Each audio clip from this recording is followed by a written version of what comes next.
kabarnya hari ini? Semoga semua dalam keadaan baik, sehat, dan penuh sukacita ya. Ayo adik-adik, yuk kita mulai sekolah minggu kita di pagi hari ini. Tapi sebelumnya Kakak Eva mau minta tolong adik-adik absen dulu ya. Silakan tulis di kolom komentar nama adik-adik. Yuk absen dulu.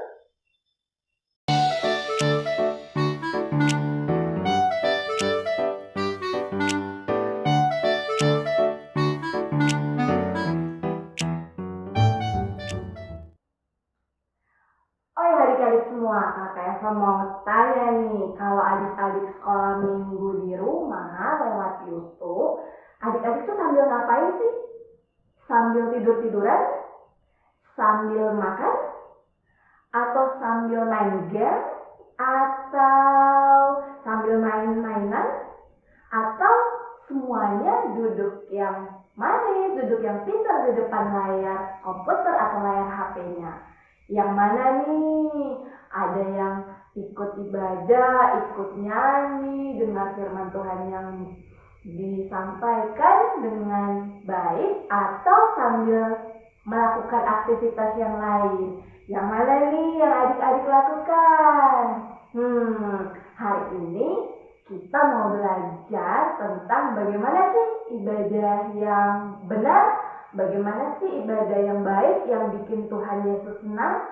Nanti kita akan sama-sama dengar ceritanya ya. Dimanapun kita berada, Tuhan mau lihat hati kita untuk beribadah. Mau di gedung gereja, mau di rumah, Tuhan melihat hati kita. Yuk mari kita menyanyikan lagu pertama, Aku Gereja, Kau Pun Gereja.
Doa pembukaan dulu. Kita lipat tangan, tutup mata, tunduk kepala, kita berdoa. Selamat pagi Tuhan Yesus yang baik. Terima kasih buat berkat-Mu buat kami di pagi hari ini. Kami boleh bersama-sama sekolah minggu di pagi hari ini. Kami mohon tuntunan Tuhan di sepanjang ibadah kami. Kiranya ibadah kami boleh berkenan di hati Tuhan. Terima kasih Tuhan Yesus yang baik. Amin. Adik-adik, walau kita hanya di rumah saja, kita tetap bisa saling ingatin teman-teman kita kok untuk sekolah minggu. Ajak mereka ke sekolah minggu. Jangan sampai karena di rumah aja jadi lupa hari minggunya kapan. Nah, Kakak Eva mau ajak adik-adik menyanyikan lagu Satu Anak Tuhan Pergi Sekolah Minggu. Kita nyanyi sampai bawa 10 orang ya.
akan memberikan persembahan syukur kita, adik-adik bisa siapkan uangnya di dalam amplop atau nanti minta tolong papa dan mama kirimkan lewat rekening gereja ya.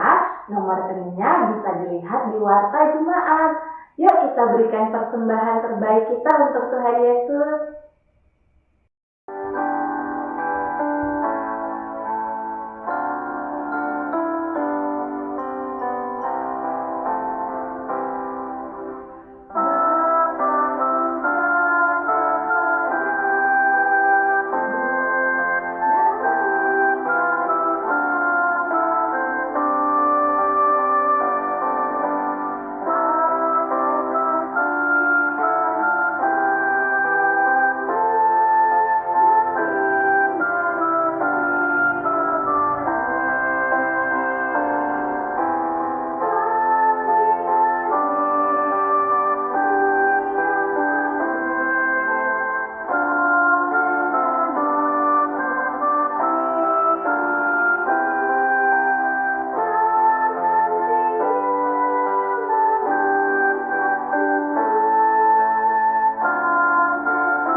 Adik-adik, mari kita lipat tangan, tutup mata. Tunduk kepala, kita berdoa untuk persembahan kita ya. Mari kita satu dalam doa. Tuhan Yesus yang baik, di pagi hari ini kami datang membawa persembahan syukur kami. Kiranya Tuhan Yesus mau terima agar dapat digunakan untuk perluasan pekerjaan Tuhan di bumi ini. Kami sungguh sangat mengucap syukur buat semua berkat yang Tuhan beri dalam keluarga kami, lewat papa dan mama, dan semua orang yang ada dalam rumah kami. Terima kasih Tuhan Yesus yang baik. Amin. Adik-adik, sebelum kita mendengarkan firman Tuhan, kita nyanyi satu lagu lagi yuk. Kita nyanyi lagu Firman Tuhan Ada di Hatiku.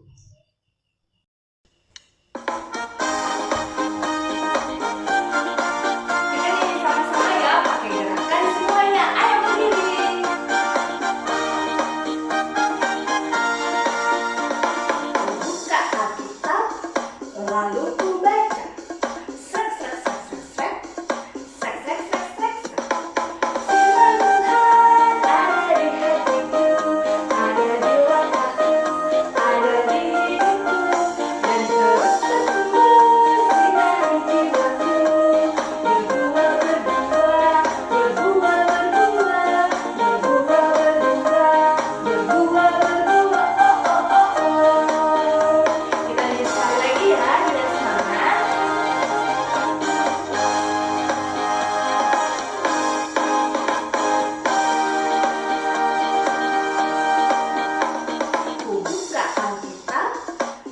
lalu ku baca. Srek, srek, srek, srek, srek, srek, srek, srek, srek. Firman Tuhan ada di hatiku, ada di langkahku, ada di hidupku, dan terus bertembus sinar di jiwaku. Berbunga berbunga, berbunga berbunga, berbunga berbunga, berbunga berbunga, oh oh oh oh. Firman Tuhan ada di hatiku, ada di langkahku, ada di hidupku, dan terus bertembus sinar di jiwaku. Berbunga berbunga, berbunga berbunga, berbunga berbunga, berbunga berbunga, oh oh oh oh.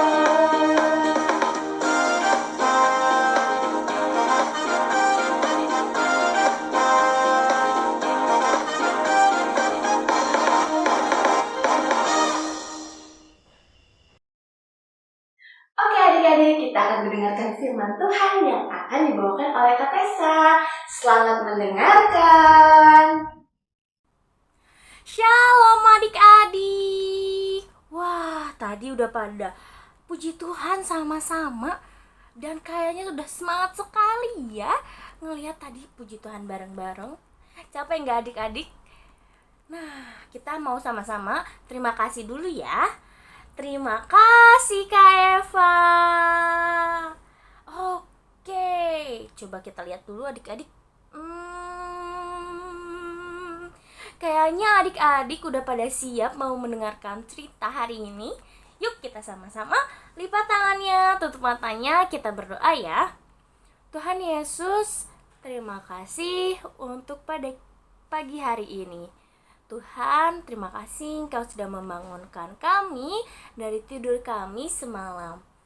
Tuhan, tolong berkati kami supaya kami bisa duduk diam mendengarkan cerita pada hari ini.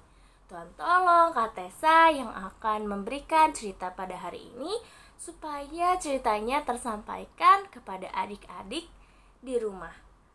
Terima kasih ya Tuhan. Haleluya. Amin. Nah, adik-adik, Kak Tessa mau tanya dong. Kalau di rumah, kan berarti secara online ya sekolah minggunya. Terus lewat YouTube. Kalau adik-adik di rumah mungkin nontonnya di TV kali ya, bareng-bareng sama saudara-saudara adik-adik. Atau ada juga yang lewat HP mama sama papahnya kali ya.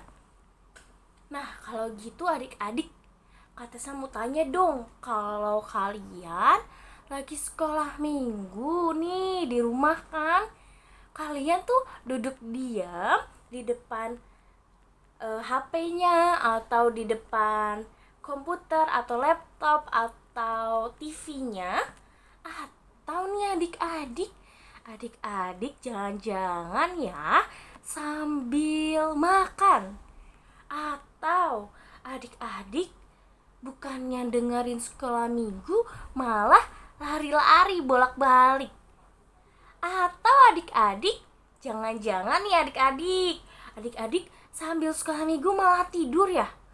Aduh, ayo coba Kak Tessa mau tanya, adik-adik yang mana nih? Yang duduk diam, atau sambil makan, atau sambil lari-lari, atau ada jangan-jangan adik-adik ada yang lihat YouTube sedikit, video YouTube. Wah, ada Cocomelon nih, kayaknya seru nih, yang ini harus ditonton. Terus habis itu nggak jadi sekolah minggu. Atau ada video-video YouTube lainnya yang seru, terus adik-adik gak jadi nonton sekolah minggu hari ini. Ayo ngaku, kalau adik-adik itu yang mana?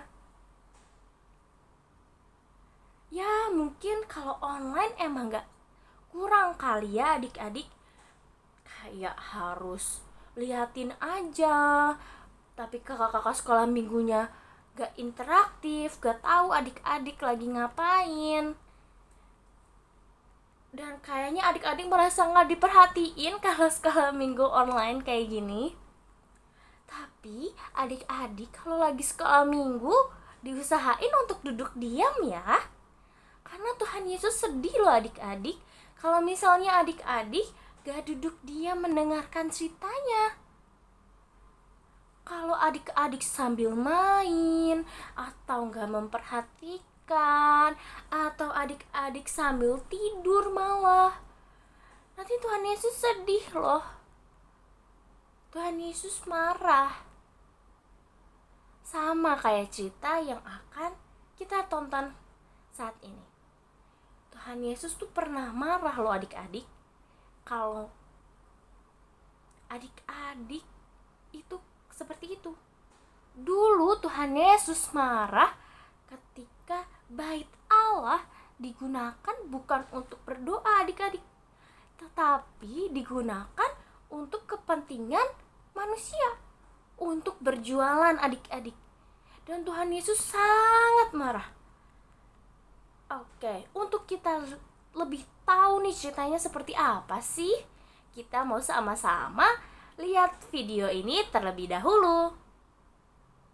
Sebentar lagi akan ada perayaan Paskah. Karena itu, Tuhan Yesus dan murid-muridnya pergi ke kota Yerusalem. Setibanya di Yerusalem, Tuhan Yesus pergi dan masuk ke bait Allah. Tetapi di dalam bait Allah, Tuhan Yesus melihat banyak penukar uang dan pedagang. Mereka ada yang menjual dan membeli binatang lembu, kambing, merpati, dan juga domba. Melihat itu, Tuhan Yesus marah, dan Tuhan Yesus membuat cambuk dari tali. Tuhan Yesus mengusir semua penukar uang dan pedagang itu. Uang-uang mereka dihamburkannya. Kira-kira kenapa ya Yesus terlihat marah dan dia mengusir para pedagang dan penukar uang di bait Allah? Ya, Yesus marah karena dia melihat segala bentuk penipuan yang dilakukan di depan bait Allah. Bait Allah seharusnya menjadi tempat penyembahan kepada Allah, tempat di mana orang-orang mengarahkan hati kepada Allah.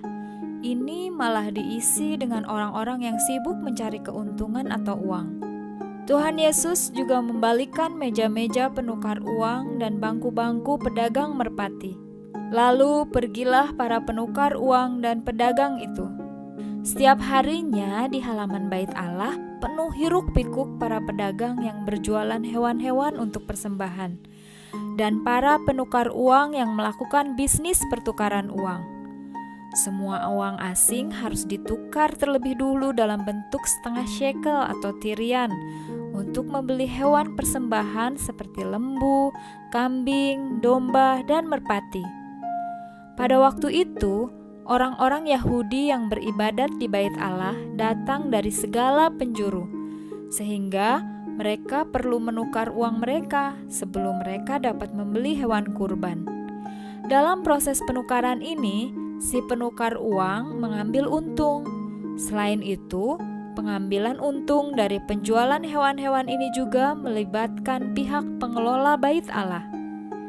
Yesus mengingatkan mereka, "Rumahku akan disebut rumah doa, tetapi kamu menjadikannya sarang penyamun." Oke adik-adik, kita udah sama-sama nonton videonya tadi tentang Tuhan marah di bait Allah. Nah, menurut adik-adik, marah itu dosa apa enggak?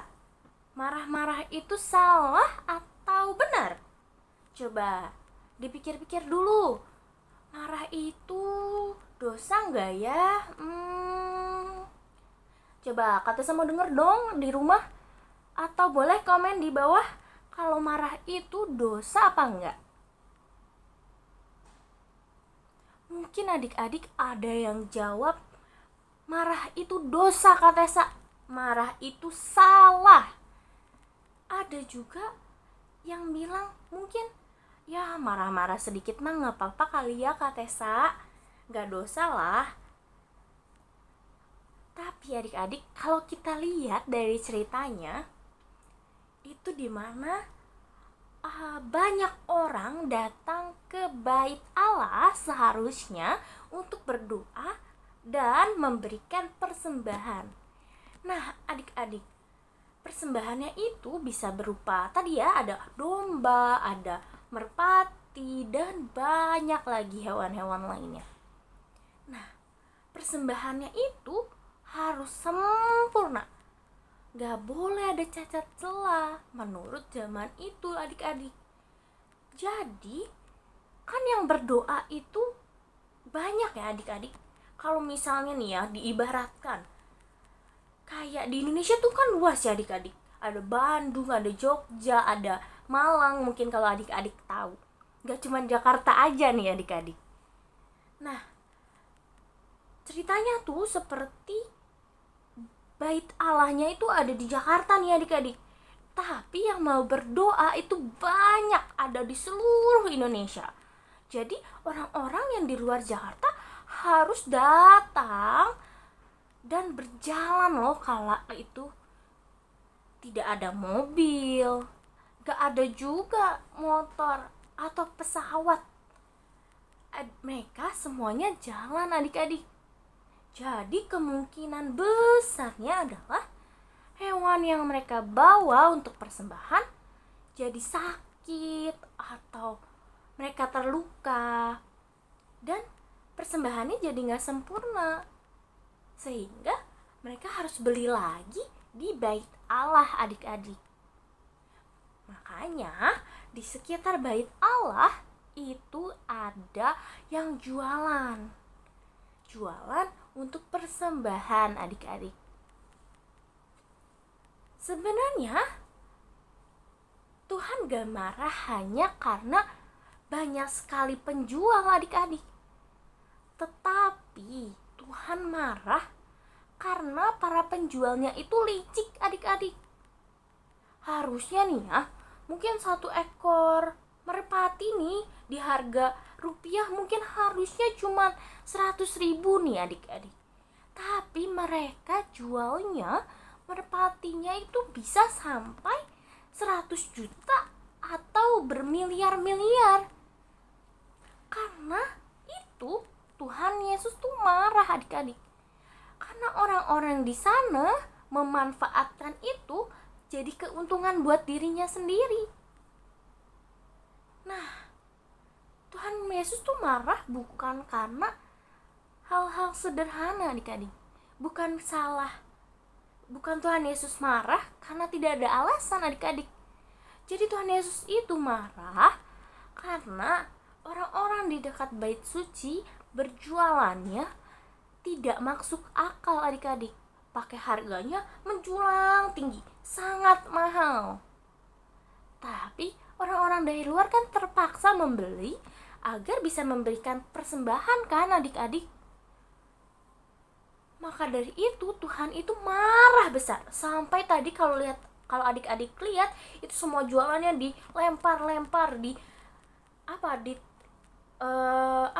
bahasanya adik-adik mungkin ditendang atau dihabiskan sama Tuhan Yesus semuanya, diombang-ambing, diobrak-abrik semuanya sama Tuhan Yesus.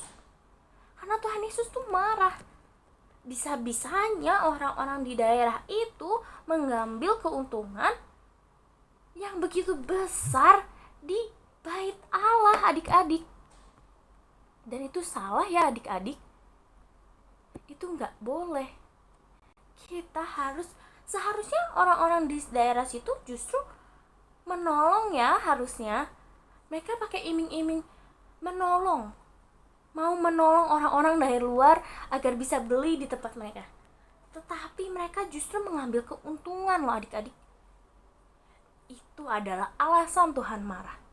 Jadi kalau kita lihat, kalau dari pertanyaan tadi, Tuhan Yesus marah kali itu dosa atau tidak, salah atau tidak ya adik-adik. Jadi marah itu boleh adik-adik, tetapi marahnya itu harus pada tempat yang tepat, pada orang yang tepat, dan pada waktu yang tepat. Jangan tiba-tiba gak ada alasan adik-adik marah. Nah itu salah adik-adik. Justru harus ada alasannya, harus ada masalahnya terlebih dahulu, baru adik-adik boleh marah. Jangan tiba-tiba marah, jangan tiba-tiba menuntut sesuatu adik-adik. Itu yang gak boleh adik-adik. Jadi adik-adik marah itu boleh, tetapi pada waktu yang tepat, pada orang yang tepat, dan pada tempat yang tepat juga adik-adik. Jadi mungkin tadi kita udah belajar ya adik-adik di awal, kalau Tuhan Yesus tuh sedih kalau misalnya kita gak mendengarkan cerita firman Tuhan setiap hari Minggu dengan baik. Jadi adik-adik haruslah adik-adik itu sama-sama sekolah Minggu dengan baik ya. Duduk diam, sama-sama puji Tuhan. Ketika mendengarkan cerita, sama-sama mendengarkan cerita. Jangan tidur, jangan main atau makan atau lari-lari adik-adik. Tapi adik-adik harus duduk diam dan mendengarkan ceritanya dengan baik. Ya adik-adik. Oke. Sepertinya adik-adik sudah luar biasa mendengarkannya. Kita mau sama-sama berdoa dulu penutup sebelum kita sama-sama mau aktivitas. Yeay. Oke, yuk kita lipat tangannya, tutup mata. Kita berdoa kepada Tuhan. Tuhan, terima kasih untuk cerita hari ini. Tuhan, tolong ajar kami agar kami bisa duduk diam ketika kami ingin bersekolah minggu, Tuhan. Tuhan, tolong sertai kami supaya kami bisa sekolah minggu dengan baik juga, Tuhan. Tuhan, ajarkan kami pula untuk ketika kami kecewa dan kami ingin marah, ajarkan kami Tuhan marah di waktu yang tepat dan pada orang yang tepat Tuhan, agar marah kami tersampaikan untuk tujuan yang benar Tuhan. Terima kasih Tuhan untuk cerita pada hari ini. Tuhan berkati sepanjang hari kami, sepanjang minggu kami, agar kami bisa terus memuliakan nama-Mu. Terima kasih ya Tuhan. Haleluya. Amin. Oke adik-adik, kita mau sama-sama bikin aktivitas seperti ini. Tada! Jadi di sini adalah tangan doa maksudnya ya. Adik-adik kan seperti ini ya tangan doanya. Dan isinya adalah aku akan sekolah minggu dengan baik walaupun titik-titik-titik. Nah, ini tuh adik-adik bisa isi masing-masing. Kalau Katesa isinya walaupun harus bangun pagi, atau banyak mainan baru, dan ada video YouTube kesukaan. Nah, adik-adik boleh isi walaupunnya dengan apapun alasan adik yang merasa aduh banyak banget nih distract, banyak banget penghalang sekolah minggu. Nah, adik-adik boleh ditulis ya. Nanti untuk caranya akan ada setelah ini.